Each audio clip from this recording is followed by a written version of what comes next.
I'll take 2 minutes to just give you the objectives of what Ethikfin is all about. We started this off as a small group. Our first physical event took place in 2019 in Calicut. Alhamdulillah, that was a great event. But after that, we haven't had major events. We've been having discussions. As far as the group is concerned, we have practitioners and experts, academicians, students, and all kind of people who are interested in ethical finance in the group from all over the world. We ran this group for almost 5 years, and last year we have formed multiple groups to have more focused interactions and probably elevate ourselves into physical meetings. We have a Ethikfin India, we have a Ethikfin UAE, and we have a Ethikfin rest of the world as 3 different groups. Now, coming to the objectives, we have 5 objectives as far as Ethikfin is concerned. I'm just taking the initial time to give you a brief so that once we start up, you know what Ethikfin is. We have 5 objectives. One is to transform finance within the Indian market. We want to promote ethical finance in India, ensuring transparency, equity, and sustainability. The second is build networks of professionals, practitioners, academicians, and students. So that's the second part of our objective. Third, as we are meeting today, this is again one of the things that we want to do as a pillar of Ethikfin, which is empower and educate. So we want to support entrepreneurs and students and all the stakeholders on responsible finance behaviors. Today, we are using the expertise of Dr. Shariq Nisar for that. Fourth one is to drive innovation, come together, talk, and find out new ways of implementing financial solutions which are ethical and acceptable. And lastly, to enhance the economic integrity in India. This is very brief. I think more discussions need to take place, more interactions need to take place to know more about what Ethikfin is. But I just want to do my duty of welcoming each one of you to this webinar, the first webinar in our knowledge series, which is on Sharia screening of stocks. Let me just welcome Nabil to this webinar, as well as with, it's so much happy to have Dr. Shariq Nisar. Yesterday, while we chatted, he was in Makkah doing his Umrah. May Allah accept the ibadah and reward him in this world and hereafter. With no further ado, I welcome Nabil to take over as the moderator and continue this meeting. Let me introduce Dr. Shariq Nisar. Shariq Nisar, basically, he is a PhD in economics from AMU in 2023, focusing on Islamic banking and finance. In 2004, post-PhD, he moved to Mumbai and did certificate program in capital markets from jointly offered by BSc and Jamanlal Bajaj Institute. In 2005, he started Sharia screening of stocks while he was working with Idafa Investments. This was the first ever Sharia list of stocks in India. Later, he published a research paper highlighting Sharia status of Indian listed market.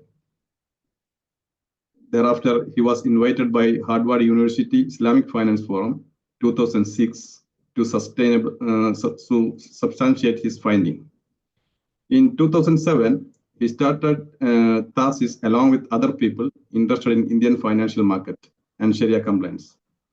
Established Thasis as India's choice entity for Sharia compliance in finance. He led the Thasis operation and research until 2013, introducing BSc Thasis Sharia 50 Index.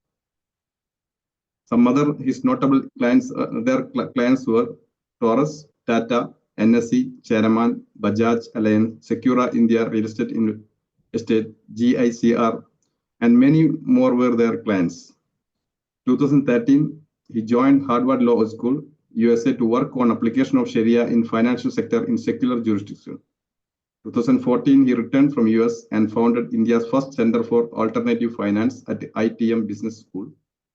2015, after his resignation from Thasis board, he moved to academics as a professor of finance. Since 2021, working as a director of Rizvi Institute of Management Studies and Research. 2020, he started ShariahCap. The company is advising Chairman, Taurus AMC, Quantum AMC, BSc, and many others. Now he is a visiting professor, University of Luxembourg since 2017, have been invited by a good number of prestigious universities to deliver lectures and talks such as Harvard, Oxford, LSE, and many more. And he has published 3 books, 60+ research papers and articles, His paper on Sharia screening is among the highest cited global paper on the subject. By this, I would like to welcome Dr. Shariq Nisar to present on our topic Sharia screening of Indian stock market or stock market. Bismillahirrahmanirrahim. Rabbi shrah li sadri wa yassir li amri wahlul 'uqdatam min lisani yafqahu qawli. Rabbi zidni ilma. Thank you, Brother Jamshed, Brother Nabil, and many more brothers that I see on the screen, and those who have joined this program. The objective of this program is to share information about the global Sharia screening practices, and also highlight the differences between those Sharia screening practices while we are selecting stocks. So I will try to finish my talk as early as possible. And the objective is to address questions, queries, and take questions from brothers all over the world who have joined today's program, especially the practitioners. That is the objective. But I'll try to cover all these present Sharia screening norms, right from what is happening in the Western world to European world to the Middle East to the subcontinent and so on and so forth. Idea is to give a glimpse of what all is happening in the space of Sharia compliant stock screening. So that's my idea today. I will try to be brief to save time for questions and answers. And in case you find that I'm little faster, please indicate, and then I'll go slow. But as I said that I'll be fast, moving very fast, so that we can accommodate as many questions as possible. The reason for this program is the very animated debate we have had last week and 10 days before, when we were discussing about portfolio of a certain ethical funds in India. So I will try not to avoid any question that can come to your mind.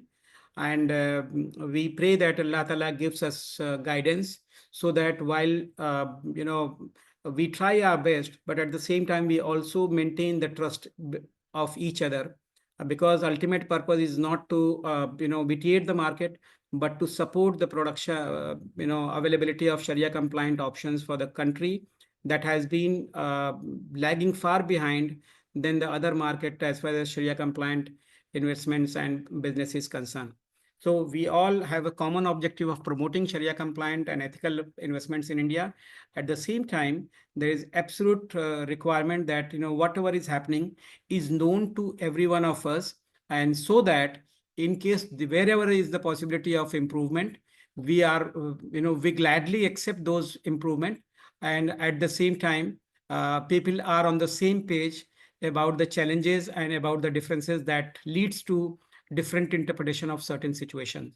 So with this very brief remarks, Nabil, if I'm allowed, can I share the screen? This is my presentation for today.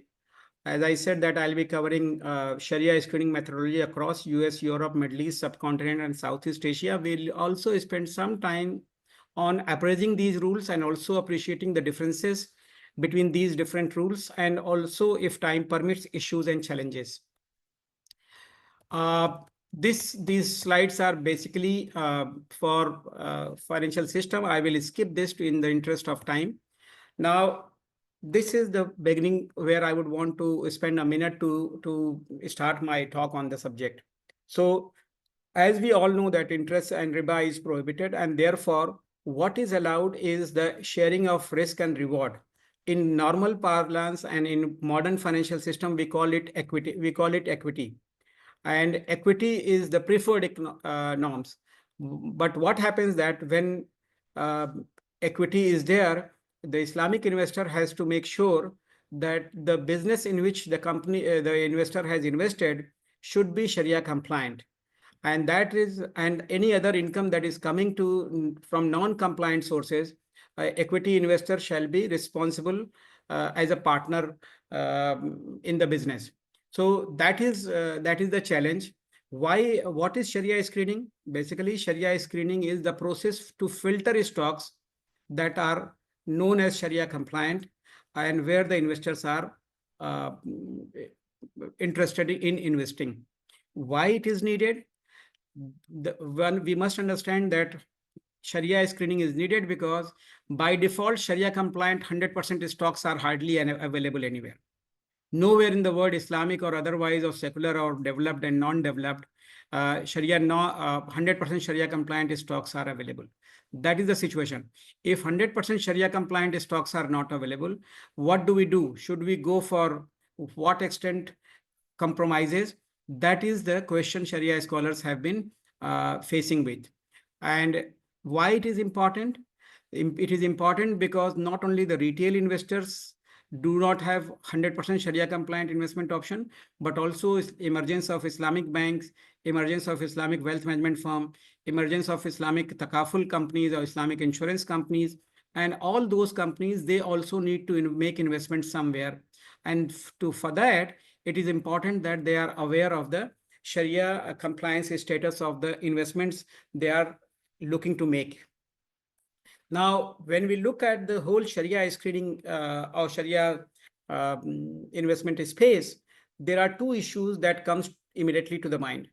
So as we have said that, equity is Sharia compliant structure because it comes with risk and reward. But what is the business in which the equity is made? That is the most important point. So when we look at Sharia compliant stocks, we first look at the business of the company. Now, what do we mean by business of the company? Whether we look at the document in which the company mentions its objective, whether we look at the product that the company makes, whether we look at the revenue that the company generates from selling those products, these all are the very practical and serious questions that we will be touching on these subjects when we move forward. But the most important thing as far as Sharia screening is concerned, looking at the business of the company, what business the company is into if you are trying to make investment from Sharia compliance point of view. Once the business of the company is found to be Sharia compliant or acceptable, and then we move to other aspect, and that is known as Sharia financial screening.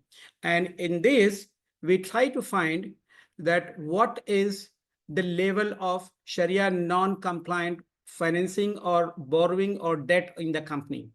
The company could be in halal business. The company could be in right businesses from Sharia point of view. But how it is conducting the business? Is it conducting business by borrowing from other people? If it is borrowing from other people, what is the terms and condition? Is it on interest based or is it on Islamic terms? So when it comes to this question, the first question is, what is the level of interest-based funding in the business that is halal? The second question in this context is, what is the level of impure income in the businesses which are actually halal? And the third question in this regard is, what is the level of cash and receivables? Because these are considered to be liquid investments, and trading of liquid investments is not allowed other than the spot prices. So these are the three questions on the rightmost side, known as financial screening, and in the middle, that process of identifying haram businesses from halal is known as business screening. So every Sharia screening process will involve two levels of screening. Number one, business screening to find out what is haram in the business and removing haram sector, and then second level is what is the level of infringement from Sharia point of view in terms of borrowing, in terms of non-compliant income, and the extent of cash and receivables. So these are the two only exercises that happens across the globe when we talk about Sharia screening of stock. Moving very quickly, we will have to see that when we see business screening, these are the examples, just few examples. For example, what businesses even equity investment would not be permitted from Sharia point of view. So all those conventional financial businesses, whether it is bank, whether it is insurance company, whether it is broking company, in mainstream broking company, etc., etc. So any mainstream financial business where primary activity is in earning of interest is not allowed, and therefore when we do screening, then all these businesses, whether it is conventional financial services, alcohol, swine, tobacco, gambling, vulgar entertainment, etc., etc., are removed from. So businesses which are into this, the companies are removed from the potential list of Sharia compliant stocks. Once this is done, then financial ratios are involved, and that is where we want to see what is the level of debt and income, and finally, the extent of cash and receivable. So all of these are done on regular basis because businesses change, businesses are dynamics, their economic activities change, their financial changes, their borrowing changes. So this happens at every regular interval. And then the company which are passing these criteria are known as Sharia compliant stocks.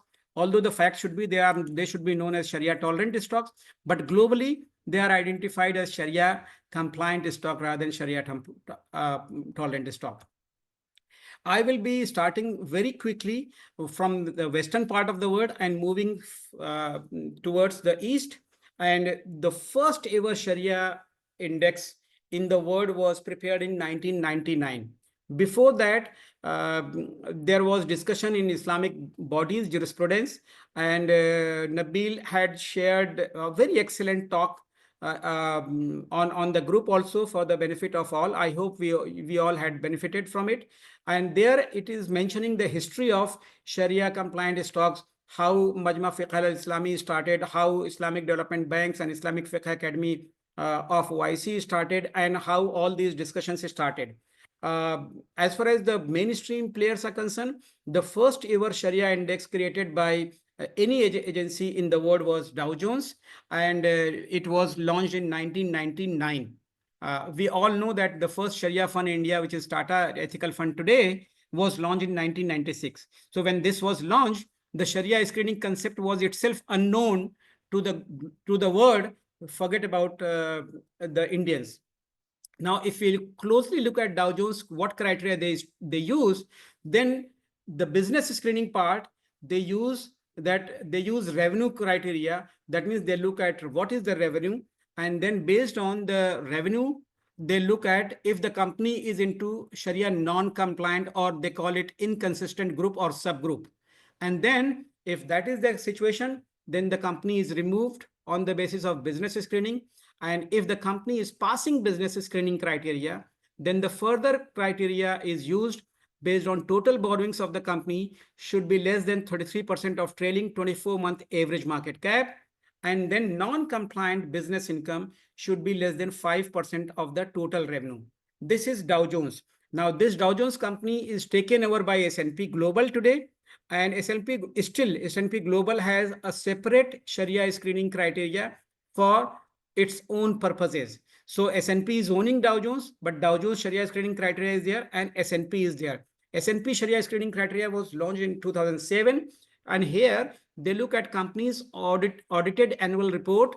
And based on this audited annual report, they remove those stocks which are into the business of alcohol, tobacco, pork, financial services, advertising and media, trading of gold, silver, adult entertainment, etc., gambling, recreational cannabis, etc. So these are the words used in their Sharia screening norms. It's not that somebody has taken without being considerate to the words that they have used in their own screening methodology. Once business screening does for S&P, then the next step is financial screening. And here, the financial screening, they have total debt criteria should be total debt, and this means interest-bearing debt. It's not Islamic debt. So total debt should be less than 33% of average market value of 36 months. You might have noticed that in Dow Jones case, it was 24 months. And here it is 36 months of average market cap. And non-compliant business income should be less than 5% of total revenue. This is same as the Dow Jones is.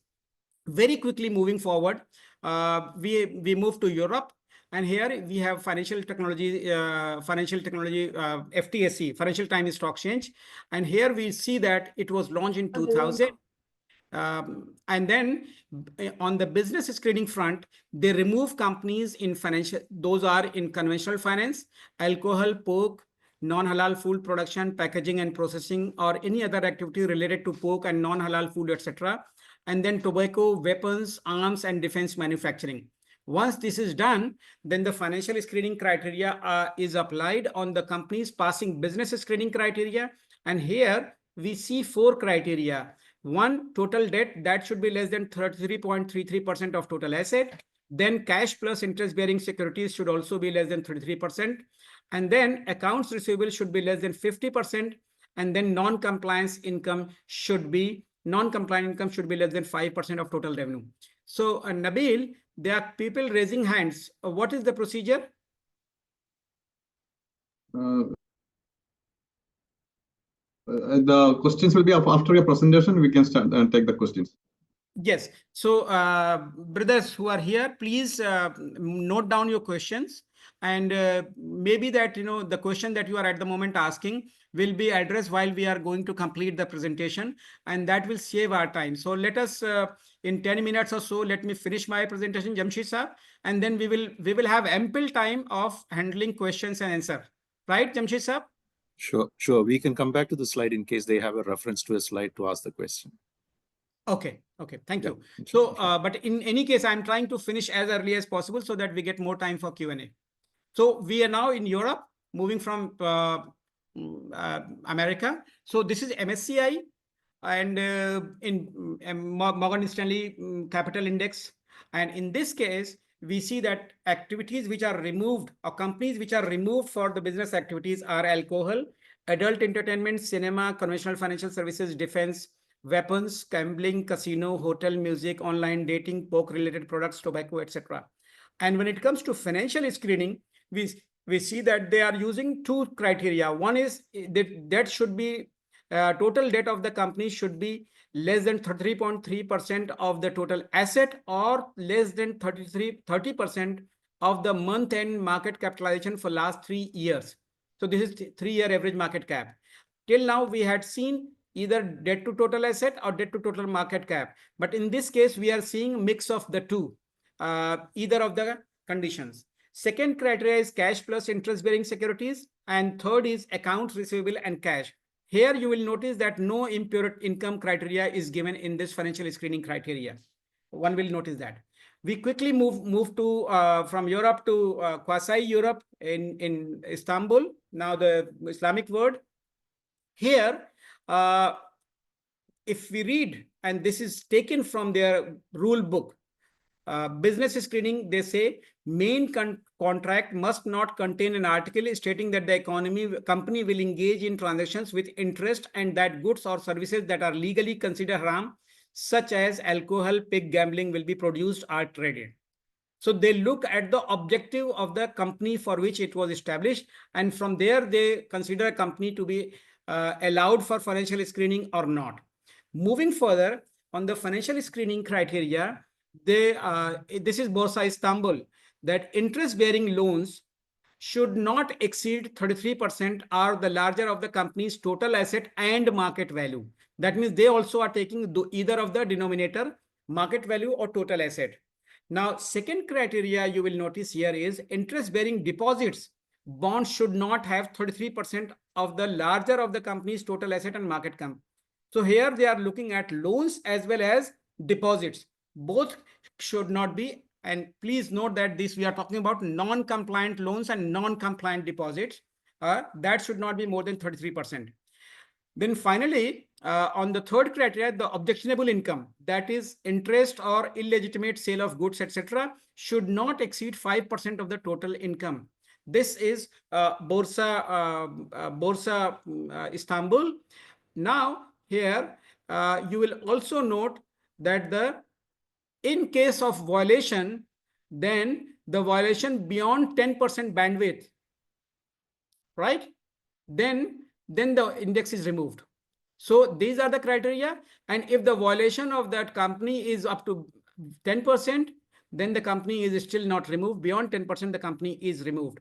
They have also mentioned an interesting aspect. Unfortunately, I will not have time to go into that detail, is that to calculate interest income, they take inflation into consideration. Now, if you look at Turkey-like country, if the inflation is 20%, then beyond 20% is considered as interest, not up to that percent. So that is another interesting difference that you have we are seeing here in case of Turkey, which we have not seen till now in case of other screening norms that we discussed. Moving very quickly to Saudi Arabia. Now here you see it, the business screening part is very, very short, very short.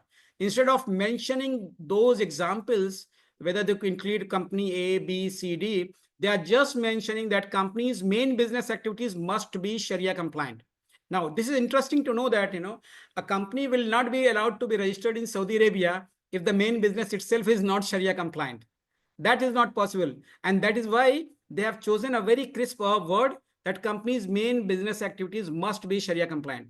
Actually, there is no contrary possibility in Saudi Arabia as far as the Shariah application in their legal system is concerned.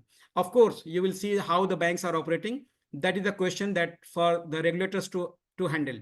Now, if you look at further financial screening criteria, here we see that non-Sharia compliant debt must not exceed 1/3 of the total asset value or market value of the company for 12 months. So this is 1 year average. We have seen 2 year average. We have seen 1 year average. We have seen 3 years average. Non-Sharia investment also, they have put a threshold not going cross over and above 33% of total asset or 12-month average market cap.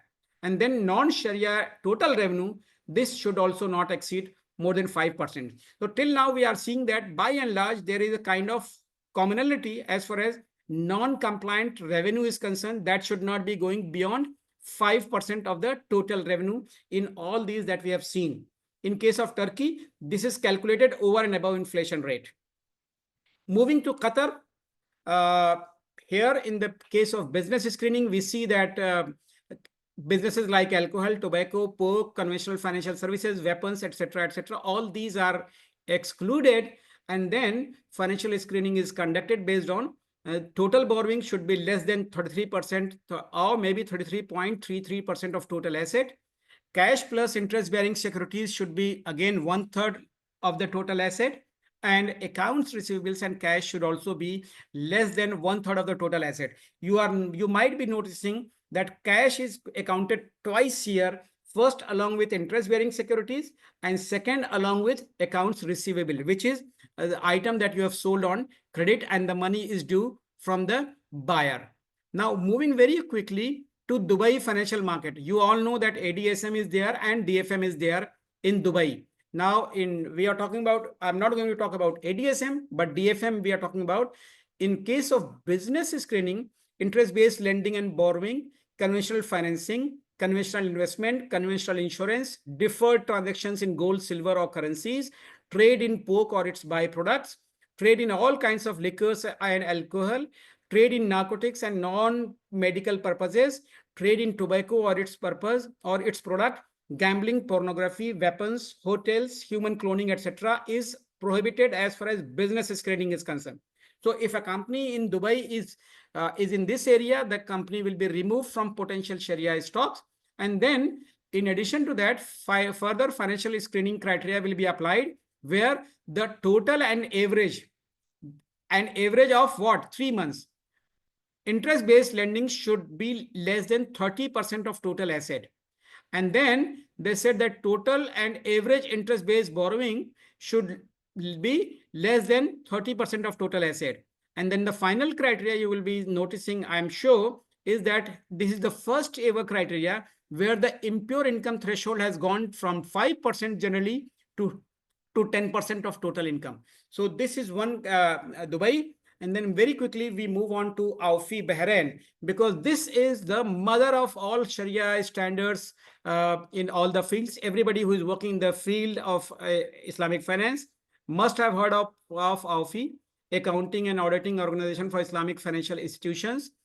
This creates Sharia standards for all kinds of Sharia instruments, including the instrument that including the share market and share trading. So here they have got these criteria that is copied from their law, their standard. So in the case of business screening, they say that investment is permitted if the objective for which the corporation was established are Sharia lawful. That is number one condition, that the objective for which the business is established, if that is Sharia lawful, then investment is permissible. Then they come to financial screening. But before mentioning financial screening, they also mention a caveat. They also mention a disclaimer saying that fundamental rule is prohibition of acquiring and trading in shares of corporation, undertaking transactions in riba, and other prohibited things, even when their primary activity is lawful. This is what they say. So fundamentally, if the business is okay, still dealing in riba and other prohibited things is not allowed. And then Aufi mentions that exemptions to these two is following. Memorandum of the association does not mention that one of its objective is Sharia non-compliant. Number one. Number two, total borrowing and debt does not exceed 30% of market capitalization. Number three, total amount of interest taking deposit should not exceed 30% of market capitalization. And then finally, total income generated from prohibited component, that is impure income, does not exceed 5% of the total income of the corporation. So we are back to 5% criteria as far as Aufi is concerned. The only exception till now we have seen is Dubai financial market. We move very quickly to our Western neighbor, Pakistan. And here, the criteria used by Pakistan Stock Exchange is this: core business of the company must be halal and in line with the dictates of Sharia. Hence, investment in securities of any company dealing in conventional banking, insurance, alcoholic drinks, tobacco, pork production, arms manufacturing, pornography, and related activity is not permissible. So we are noticing that there is some kind of commonality as far as business screening is concerned. And we are also noticing certain differences as far as financial screening are concerned. So borrowing in Pakistan is not allowed beyond 37%. Now, earlier it was 40%, but now it is 37%. We all have seen that in no circumstances anywhere else in the world, this limit was beyond 33%. But in this case, it is 37%. If you look at the second criteria, non-compliant investment should not be more than 33% of total asset. So this is in sync with some of the criteria that we have seen. Non-compliant income should be less than 5% of gross revenue. This is also same as we have seen elsewhere. Now, in addition to these three, they also have two additional criteria. One is illiquid asset. And the criteria is that at least 25% of the total asset should be illiquid. That means a company cannot have more than 75% of liquid asset when its shares are being traded. If the assets are more than 75%, trading of share will be halted. And then the final criteria, which is very unique to Pakistani market, is net liquid assets should always be less than total market cap. Again, this is introduced to stop or to follow the rules of prohibition of riba. We move from Pakistan to our country, and in our country, we have got two stock exchanges, BSE and NSE. This is the only country where I'm going to use both the criteria for the benefit of everyone involved here. So in case of BSE, Bombay Stock Exchange, and the first Sharia index was launched in, as Nabil said, in 2010, BSE Tasis Sharia 50. And here the business screening criteria says alcohol, gambling, tobacco, vulgar entertainment, animation, content provider, exhibition of films, media, broadcasting, media content, etc. All this will be removed. Just give me a second. I want to see if my charger. So off cutting. Oh, maybe sheet here.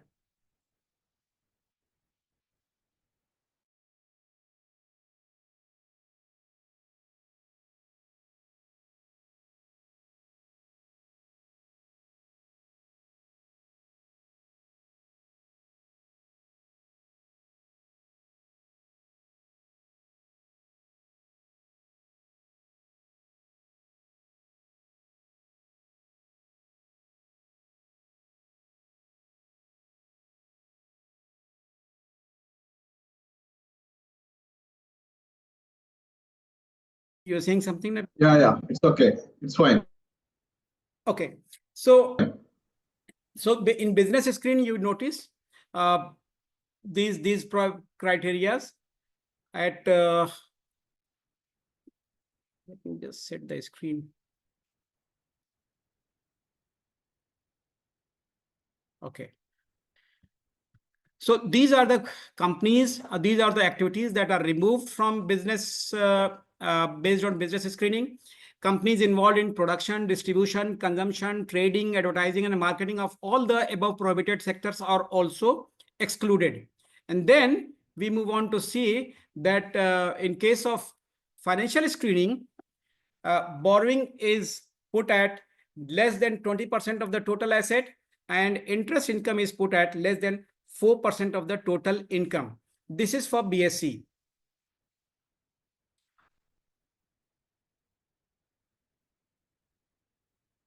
Right. Now we move on to National Stock Exchange, and this was started in 2013. And in case of NSE, the business screening is listed companies are first screened on the basis of their business activities and products. Consequently, all non-compliant businesses such as financial services, tobacco, alcohol, etc., pork, vulgar entertainment, manufacturer of explosives are screened out. And then we further move to financial screening criteria. And here we notice borrowing should be less than 25% of total asset.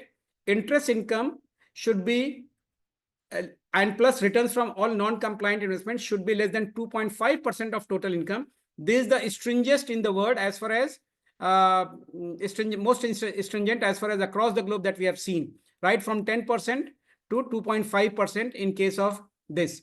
And receivables and cash and bank balance should be less than 90% of the total asset. This is NSE. Then we further move to Malaysia. And I think beyond this, there's only one country left. And Malaysia business screening is also done on the basis of two thresholds. One, they have a 5% tolerance, and other, they have 10% tolerance for even business screening is concerned. And therefore, all those companies which are into clearly prohibited activity or business activity from Sharia point of view, they apply 5% tolerance. So if the company's income is coming from clearly prohibited activities such as alcohol, gambling, tobacco, etc., non-halal food, beverages, etc., then 5% tolerance is used. And if the company is into mixed businesses like hotel, where part of the revenue could be from vulgar entertainment and part of the revenue could be also from non-halal, etc., or share trading, stock broking, etc., or rental businesses, then they apply 10%. When I say they, actually, this is the only criteria which is used by the regulator, financial regulator. Securities and Exchange Commission Malaysia is the only regulator in the world that has its Sharia screening process applied internally. Coming very quickly to financial screening, total debt should be less than 33% of total asset, and cash should be less than 33% of the total asset. Moving very quickly further, and we see that this is Indonesia. In this case, you see that companies, I'm moving very quickly to the business screening part. Companies involved in business activities like gambling, trading with non-deliverance of goods, or trading with counterfeit offerings, conventional leasing companies, trading of risk, etc., gharar, gambling, riba, all these are mentioned. If the companies are found into actively involved in this, then they are removed on the basis of business screening. And moving further, if the company's debt are more than 45% of total asset, then only they are removed. So in this case, you will notice that the most liberal criteria as far as debt is concerned is Indonesia, where a company can borrow interest-based funding as high as 45%, and it can still be compliant in the list of Sharia compliant.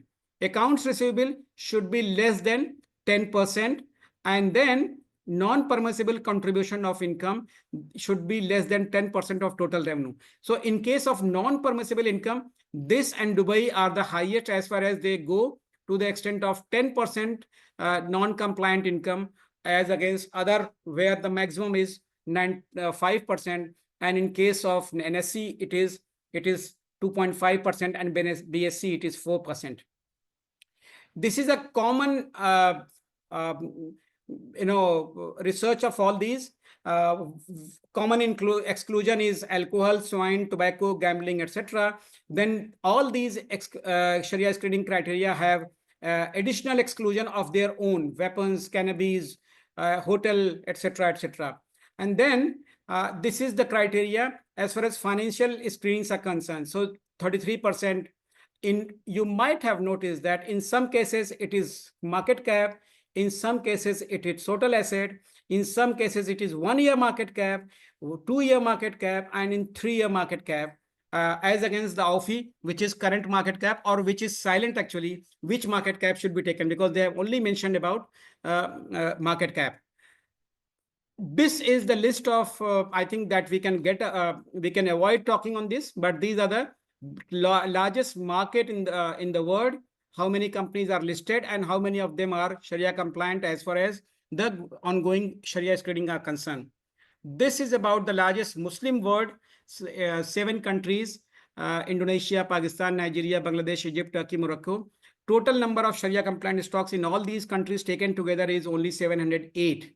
And then this is about the Indian market, where you see in the last 12-13 years, roughly about 6,000 companies listed earlier to 5,000 companies. And then you do business screening and then find out that 3,000 odd companies have been passing Sharia screening criteria as far as business is concerned. And then final list is about odd 1,500 companies that are considered to be finally Sharia compliant as far as post Sharia screening of financial screening is concerned. Now, I will not go into this at the moment because I know I have consumed a lot of my time already. So I will quickly move on to the question answer part. Strength, opportunities, weaknesses, and threats is there mentioned. And this document I have already shared on the the group, WhatsApp group. So I believe that the members who are present here will go and relook at those information. And then now I move on to the discussion part, and over to you, Nabil. But these are the points where most of the differences we find. What is the basis of 1/3 rule? What is the difference and different logic about market cap versus total asset? How do we do purging of impure income?